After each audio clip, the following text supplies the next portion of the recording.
Hello and welcome back to the Gamer Muscle YouTube channel. In this video we're going to be taking a look at the force feedback in Project Cars 2, talking about how good it is, what works well, what doesn't work so well, and then we're also going to be looking at Jack Spade's custom force feedback settings, which you can download from the Project Cars game forum, which I'll put in the video description.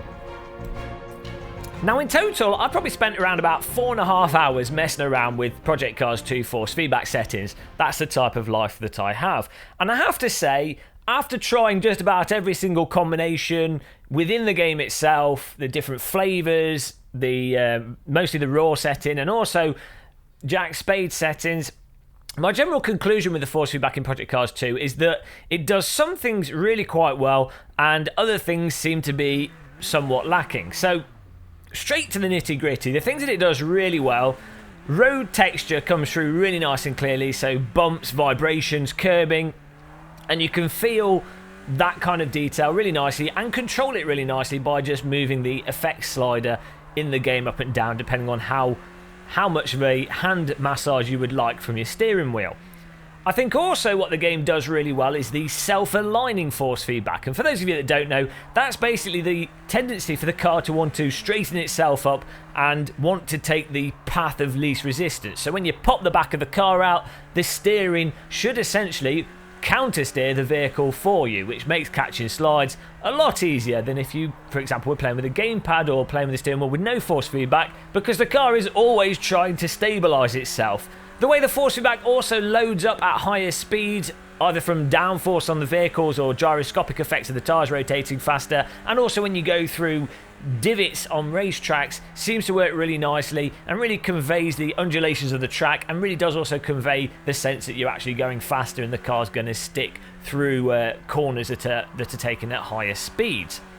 Unfortunately though, despite fiddling for hours, as I say, one thing that Project Cars 2 doesn't seem to do particularly well in its force feedback is the subtle conveyance of front end grip, and especially the subtle conveyance of front end grip when braking and when taking lower speed corners.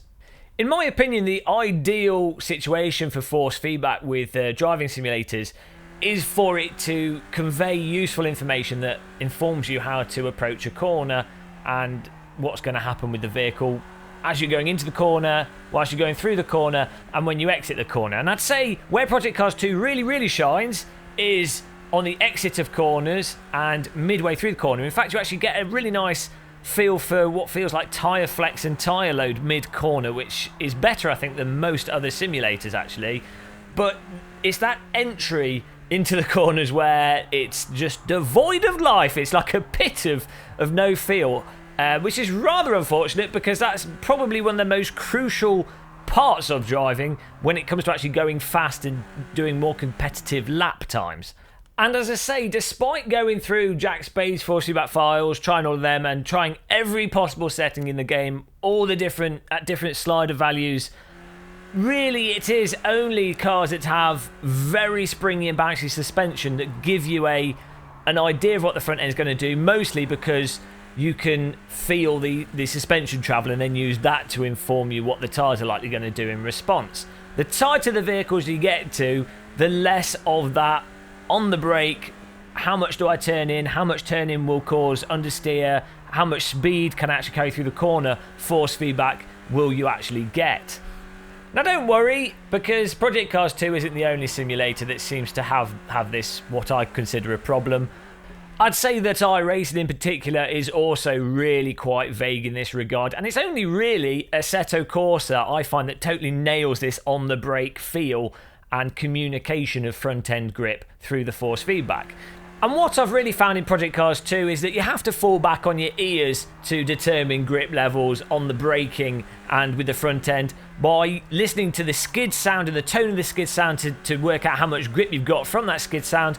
And then I've also found relying on the visuals as well, such as the actual tilt of the bodywork and then the relative movement of the front of your car to the road surface, which isn't ideal because typically if the car's already started moving, you know, you've already gone over the limit. So it pushes you more in that direction of having a preemptive memorization of what speeds to take corners rather than driving by raw feel alone as you go into the brake zones with the corners.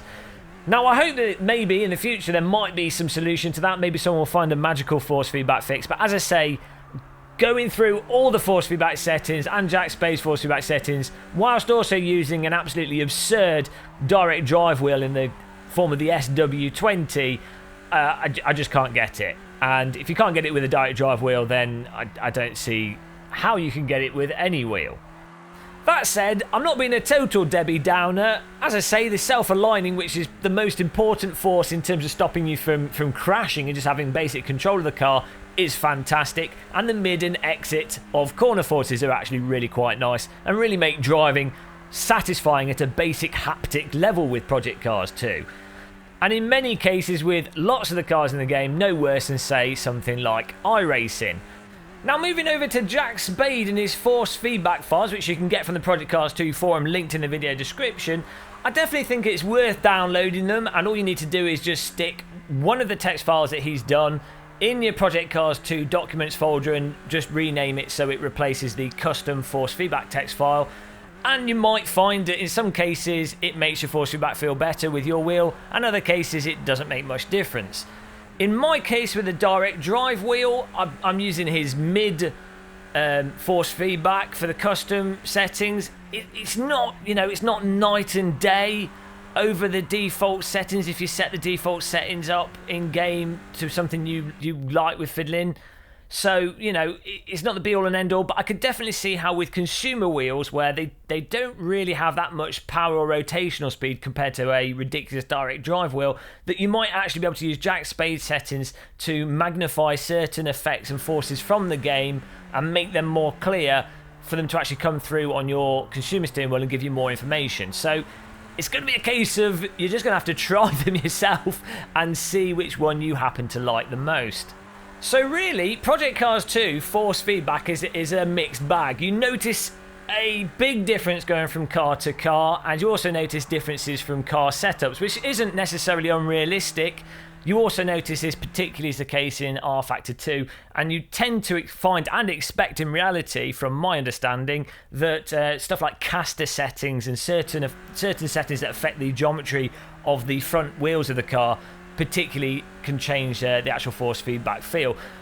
But on the downside with that is it's quite inconsistent, and depending on the car that you happen to be driving, you might end up having to twiddle and fiddle with those knobs and dials in the game just to get it to feel as nice as possible, get the most out of it. I have to say, there is something to be said for Assetto Corsa's force feedback. I keep coming back to it. Everyone knows I'm an AC fanboy. There's no point hiding it. I've got spaghetti all over my face. It tastes so good.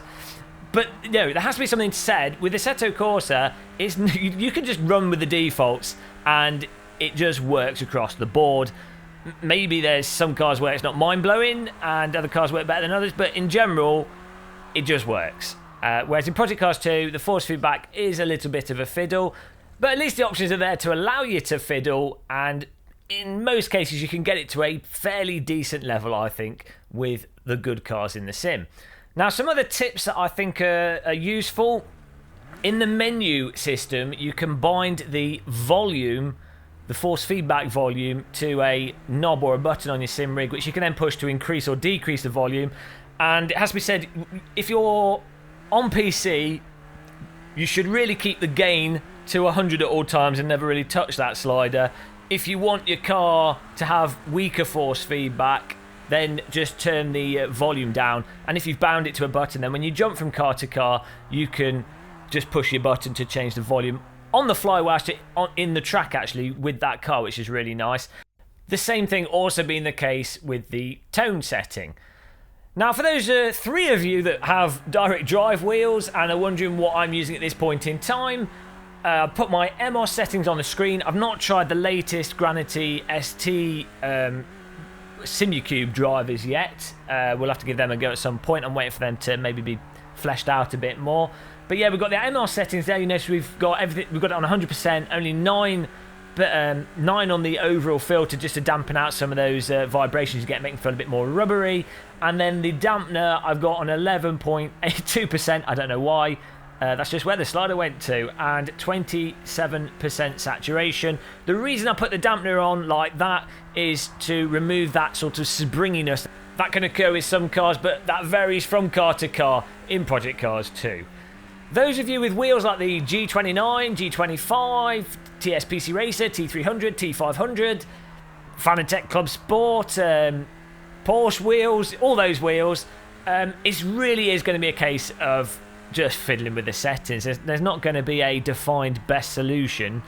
Definitely, I really would recommend checking out the Jack Spade files, because some of the files they've got there, especially the low ones, they will magnify things, and they make the game almost overdo the force feedback effect, but by the time that comes out through your steering wheel, it might not actually be overdone. So I'd definitely give those a go, and you might find them better than the in-game sliders in different flavours of curry.